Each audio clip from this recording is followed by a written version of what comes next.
Hi hello all welcome to NR reviews. Bigg Boss season 8లో రెండో వారం నామినేషన్లు మొత్తానికి ముగిశాయి. మొత్తం 8 మంది సభ్యులు ఈ వారం నామినేషన్లలో ఉన్నారు.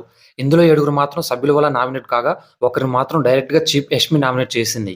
ఇలా ఈ రోజు ఎపిసోడ్‌లో అటు నామినేషన్లతో పాటు ఇంట్లో కంటెస్టెంట్ల మధ్య గుసగుసలు కూడా గట్టిగానే నడిచాయి. ముఖ్యంగా ది డేంజరస్ ఆకుల సోనియా బుట్టలో మరో వికెట్ పడిపోయింది. ఇలా ఈ విషయాలన్నీ పూర్తి వీడియోలో చూద్దాం. అందుకంటే ముందు ఈ వీడియోకి ఒక గట్టి లైక్ ఇవ్వండి ఫ్రెండ్స్. బిగ్ బాస్ హౌస్‌లో రెండో వారం నామినేషన్ల ప్రక్రియ ఈ రోజుతో ముగిసింది. అయితే నామినేషన్లలో మొత్తం 8 మంది సభ్యులున్నారు. అయితే పెద్ద క్లాన్‌కి చీఫ్ కావడంతో యష్మికి ఓ పవర్ ఇచ్చాడు బిగ్ బాస్. దీని ద్వారా నామినేషన్లలో ఉన్న ఒక సభ్యుడిని సేవ్ చేయొచ్చు. అలానే లేని వాళ్ళని ఒకరిని డైరెక్ట్‌గా నామినేట్ చేయొచ్చు. ఇక బిగ్ బాస్ అలా పవర్ గురించి చెప్పిన అరక్షణంలోనే తన బెస్ట్ ఫ్రెండ్ ప్రేరణను సేవ్ చేసింది యష్మి. అలానే నామినేషన్లలో లేని విష్ణుప్రియను డైరెక్ట్‌గా నామినేట్ చేసింది. ఇక దీనికి రీజన్‌గా యష్మి చెప్పిన విషయం వింటే బుర్ర తిరిగిపోద్ది. వాళ్ళు లగ్జరీ లైఫ్‌ని ఎంజాయ్ చేస్తుండగా ఎవరైనా బాధపడుతున్నారని తెలిస్తే అది సరిగ్గా ఎంజాయ్ చేయలేరట. గేమ్‌పై కాన్సంట్రేషన్ చేయలేరట. ఈ కారణం చెప్పి విష్ణుప్రియని నామినేట్ చేసింది యష్మి. దీంతో ఈ వారం నామినేషన్ల ప్రక్రియ ముగిసింది. నామినేషన్‌లో ఉన్న సభ్యులెవరంటే మణికంఠ, పృథ్వీ, ఆదిత్య, నిఖిల్, సీత, శేఖర్ భాష, నైనిక, విష్ణుప్రియ. ఇక నామినేషన్ల ప్రక్రియ ముగిసిన తర్వాత నిఖిల్ గురించి పృథ్వీతో మాట్లాడుతూ గట్టిగానే స్కెచ్ వేసింది సోనియా. నామినేషన్లలో ఎవరు లేక నిన్ను నామినేట్ చేశాడు నిఖిల్. దీనికి రీజన్ కూడా సరిగ్గా చెప్పలేకపోయాడు. దీంతో పృథ్వీ కాస్త అట్టయ్యాడు. ఇదే విషయం గురించి పృథ్వీతో మాట్లాడుతూ నిఖిల్‌కి గోతులు తవ్వింది సోనియా. వాడికి అసలు పాయింట్స్ లేవురా. అందుకే అభయ్ నబీల్‌ని నామినేట్ చేద్దాం అనుకున్నాడు. కానీ అభయ్‌ని ఎప్పటికే స్ట్రాంగ్ కంటెస్టెంట్ అని ఆదిత్య నామినేట్ చేశాడు కదా.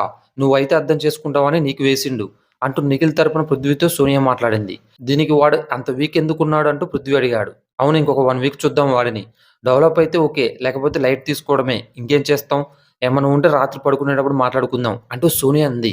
అలానే నామినేషన్ గురించి టెన్షన్ పడకు. మనకంటే ముందు పోవాల్సిన వాళ్ళు చాలా మందే ఉన్నారు.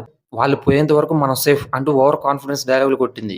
ఇక తర్వాత సోనియా ఖాతాలో మరో వికెట్ కూడా పడిపోయింది. పొద్దున్నే మణికంఠతో మాట్లాడుతూ ఎవడన్నా నన్ను రెచ్చగొడితే నేను ఎలా తీసుకుంటాను? ఎలా రియాక్ట్ అవుతాను? అనేది చూపించడానికి విష్ణుప్రియతో అలా మాట్లాడా. అలా ఉంటేనే రెండోసారి మన జోలికి రారు. ఇక్కడ నేను ఫ్యామిలీ అందరిని మిస్ అయ్యే కదా వచ్చా. నాకు కూడా హౌస్‌లో ఒక అన్న కావాలి. ఒక తమ్ముడు కావాలి అంటూ సోనియా అంది. ఇక దీనికి మణికంఠ ఎందుకు ఎమోషనల్ అయ్యాడో అర్థం కాలేదు. కానీ వెంటనే ఓ డైలాగ్ వేశాడు. నీకు విష్ణుప్రియకి డిస్కషన్ వస్తున్నప్పుడు నేను జడ్జ్ చేయలేకపోయా. ఎందుకంటే నాకు నీతో ఎమోషనల్ బాండింగ్ ఉంది. అక్క అంటే నువ్వొక్కదానివే నాకు. సరేనా? నాకెక్కడైనా నెగెటివ్ ఆలోచన వచ్చిందంటే క్లియర్ చేసుకోవడం నా హ్యాబిట్ అంతే అంటూ సోనియాతో అనగానే పాప వెంటనే మణికంఠకు ఓ హగ్ ఇచ్చింది.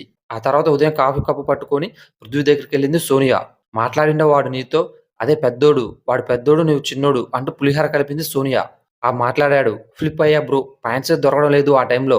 అందుకే నీకు నామినేషన్ వేశా. సారీ అని చెప్పాడు అంటూ పృథ్వీ అన్నాడు. ఇలా ఇప్పటికే హౌస్‌లో నెమ్మదిగా ఒక్కొక్కడిని తన వైపు తిప్పేసుకుంటుంది సోనియా. నిజానికి మొదటి వారం హౌస్‌లో సోనియాకి, నిఖిల్‌కి నువ్వా నేనా అన్నట్లు డిస్కషన్ నడిచింది. ఆ తర్వాత ఏమైందేంటో కానీ నిఖిల్ ఆటే కాదు మాట కూడా మొత్తం మారిపోయింది. ఇక పృథ్వీ, అభయ్ కూడా ఇప్పటికే సోనియా జిగిరి అయిపోయారు. తాజాగా మణికంఠ బాబు కూడా అందులో చేరాడు. ఇలా తనకంటూ ఓ టీమ్‌ను గట్టిగా తయారు చేస్తుంది ఆర్‌జీవీ పాప. మరి ఈ వారం వీకెండ్‌లో ఎవరు ఎలిమినేట్ అవుతారని మీరు అనుకుంటున్నారో కామెంట్ చేయండి ఫ్రెండ్స్. ఈ రివ్యూ గనుక మీకు నచ్చినట్లయితే మన ఛానెల్ వెంటనే సబ్స్క్రైబ్ చేసుకోండి. అలాగే పక్కన ఉన్న బెల్ ఐకాన్ ప్రెస్ చేసి ఆన్‌లో పెట్టుకోండి. నేను చేసే కొత్త వీడియోస్ మీకు వస్తాయి.